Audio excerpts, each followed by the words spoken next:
Assalamualaikum warahmatullahi wabarakatuh. Perkenalkan, di sini saya atas nama Nur Masari dengan NIM AK 223018. Pada kali ini di sini saya akan membahas tentang seputar KB. Untuk mempersingkat waktu, mari kita diskusikan video ini. Keluarga berencana. Apa itu KB? KB adalah keluarga berencana, yaitu usaha untuk mengatur jumlah dan jarak kelahiran anak.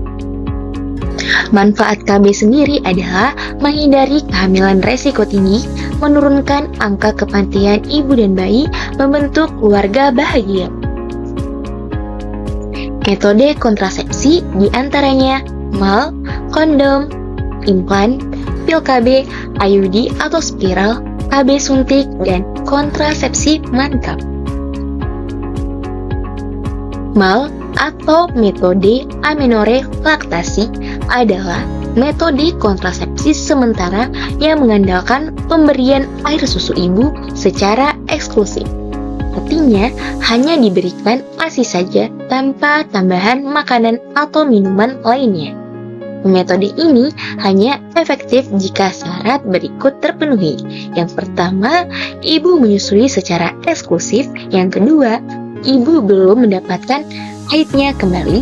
Yang ketiga, umur bayi kurang dari 6 bulan.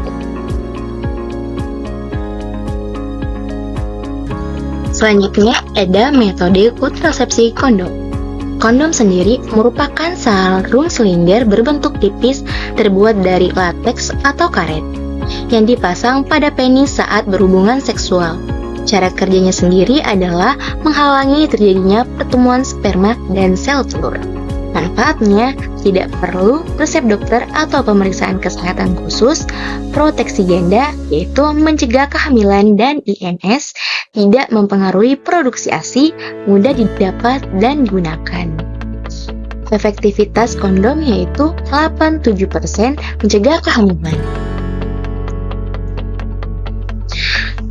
Kondom sendiri memiliki keterbatasan, yaitu cara dan kedisiplinan dalam penggunaan sangat mempengaruhi keberhasilan kontrasepsi, memerlukan kerjasama yang baik dengan pasangan, harus selalu tersedia setiap kali hubungan seksual, tidak dapat digunakan bagi yang mengidap alergi bahan lateks.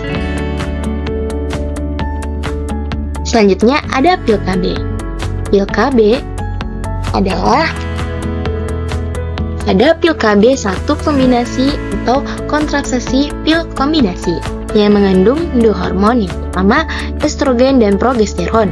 Cara kerjanya yaitu mencegah pelepasan telur dari induk telur dan mengentalkan lendir mulut rahim serta mengganggu pergerakan saluran telur sehingga transportasi telur terganggu. Efektivitas pil KB satu kombinasi 93% mencegah kehamilan.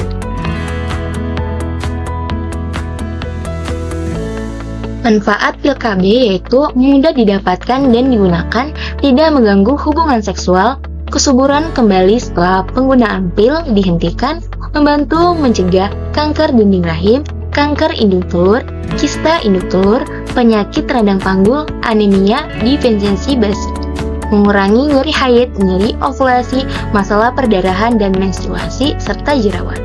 Keterbatasan sendiri yaitu harus diminum setiap hari pada waktu yang sama, jika lupa berisiko terjadinya kehamilan, mengurangi produksi ASI.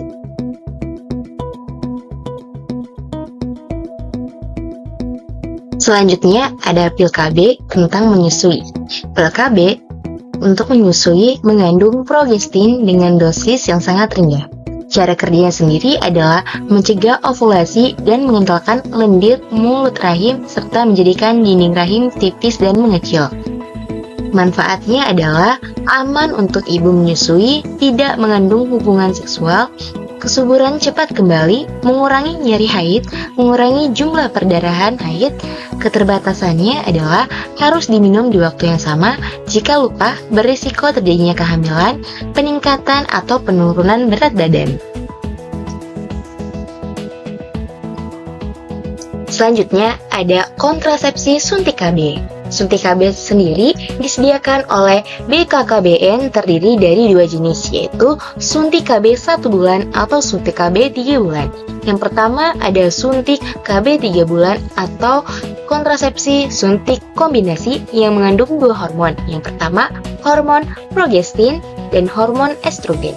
Cara kerjanya sendiri adalah mencegah pelepasan telur dari induk telur dan mengentalkan lendir mulut rahim serta mempengaruhi dinding rahim sehingga mencegah terjadinya kehamilan.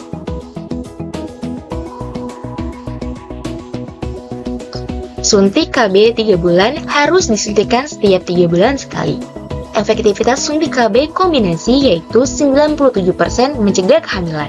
Manfaatnya tidak berpengaruh pada hubungan suami istri, tidak perlu pemakaian setiap hari.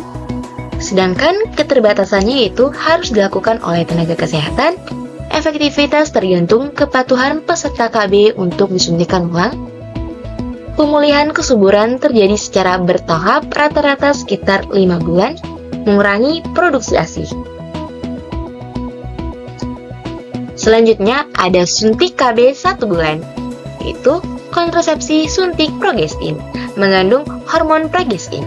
Cara kerjanya ialah mencegah pelepasan telur dari induk telur dan mengentalkan lendir mulut rahim serta menjadikan selaput lendir rahim tipis dan dindingnya mengecil. Yang disuntikan setiap 1 bulan sekali. Efektivitas KB progestin yaitu 96% mencegah kehamilan. Manfaatnya sendiri adalah tidak mengganggu hubungan seksual, aman bagi ibu menyusui 6 bulan pasca melahirkan, dapat digunakan perempuan usia di atas 35 tahun sampai perimenopause.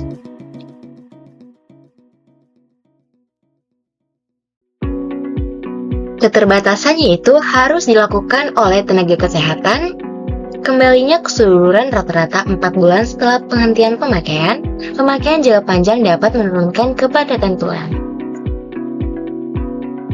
Selanjutnya ada kontrasepsi AKBK atau alat kontrasepsi bawah kulit atau implan atau biasa kita sebut dengan susu KB yang mengandung hormon yang diletakkan di bawah kulit lengan atas dan terdiri dari 1 atau 2 batang plastik kecil elastis dan foam. Kandungan hormon tersendiri dalam implan dapat mencegah pelepasan telur dari induk telur dan mengentalkan lendir mulut rahim. Efektivitas implan yaitu 99,9% mencegah kehamilan. Manfaatnya yaitu dapat dipakai hingga 3 tahun, tidak mengganggu hubungan seksual, aman bagi ibu menyusui, kesuburan dapat segera kembali setelah implan dilepas, mengurangi nyeri dan jumlah darah haid. Sedangkan keterbatasan sendiri yaitu pemasangan dan pencabutan oleh tenaga kesehatan yang terlatih, tidak ada perlindungan terhadap infeksi menular seksual. Selanjutnya ada kontrasepsi AKDR atau alat kontrasepsi dalam rahim atau yang bisa kita kenal sebagai IUD atau spiral. Selanjutnya, di sini IUD itu berbentuk seperti huruf T, yaitu plastik kecil dan fleksibel, dililit dengan tembaga halus memiliki 1 atau 2 benang. Tembaga IUD sendiri menyebabkan reaksi peradangan kecil pada saluran telur sehingga menghambat kemampuan sperma untuk masuk ke dalam saluran telur. Efektivitas IUD 99,2% mencegah kehamilan. Manfaatnya yaitu efektif segera setelah pemasangan, dapat dipakai hingga 8-10 tahun, tidak mempengaruhi hubungan seksual, aman bagi ibu menyusui, kesuburan dapat segera kembali setelah IUD dilepas. Keterbatasan sendiri adalah pemasangan dan pencabutan oleh tenaga kesehatan terlatih, perlu pemeriksaan secara rutin, tidak ada perlindungan terhadap infeksi menular seksual, tidak disarankan pada perempuan dengan IMS atau sering berganti pasangan. Selanjutnya ada kontrasepsi mantap, yaitu ada vaksektomi dan pubektomi. Mari kita next. Selanjutnya di sini ada metode operasi pria atau MOP, yaitu yang biasa kita kenal sebagai vaksektomi. Cara kerja vaksektomi yaitu bagi pasangan usia subur yang tidak ingin anak lagi. yaitu dengan tindakan mengikat dan memotong kedua saluran sperma sehingga cairan mani tidak lagi mengandung sperma. Efektivitas MOP yaitu 99,8% mencegah kehamilan. Manfaat vasektomi diantaranya aman, sederhana, mudah dan cepat, tidak mempengaruhi kemampuan seksual pria, dilakukan satu kali dan efektif dalam jangka panjang. Dilakukan dengan metode operasi tanpa pisau. Sedangkan keterbatasan sendiri adalah dilakukan oleh dokter terlatih. Sesudah operasi masih harus menggunakan kondom atau kontrasepsi lain selama 3 bulan atau kurang dari 20 kali ejakulasi untuk memastikan cairan mani tidak mengandung sperma. Selanjutnya, komplikasi minor seperti infeksi, perdarahan, nyeri pasca operasi jadi pada beberapa individu. Selanjutnya ada nih metode kontrasepsi pada wanita atau yang bisa kita terus sebut dengan MOW atau tubektomi atau sterilisasi wanita, yang dimana metode kontrasepsi bagi wanita yang tidak ingin hamil lagi. Cara kerjanya yaitu mengikat atau memotong atau memasang cincin dari bahan yang lunak aman pada kedua saluran telur. Bisa kita lihat di sini ada gambaran dari rahim wanita, yaitu di sini di bagian saluran tuba fallopi. Nanti di sini kita akan ikat, yaitu yang biasa disebut itu tubektomi. Selanjutnya, manfaat tubektomi sendiri adalah aman bagi ibu menyusui, dilakukan satu kali dan efektif dalam jangka panjang, tidak mempengaruhi hubungan seksual, tidak memiliki efek samping dalam jangka panjang, secara psikologis akan merasa nyaman dalam seksualnya, dapat dilakukan segera setelah melahirkan atau keguguran, rahim tidak diangkat sehingga ibu masih mendapatkan haid. Jenis MOW yaitu ada mini laparotomi dan laparoskopi. Keterbatasan tubektomi yaitu harus dilakukan oleh dokter spesialis kebidanan, rasa sakit dalam jangka pendek setelah tindakan. Baik, dari semua alat, obat, dan metode kontrasepsi aman digunakan selama dikonsultasikan dan dilayani di fasilitas pelayanan kesehatan. Ayo ikut KB, 2 anak cukup loh.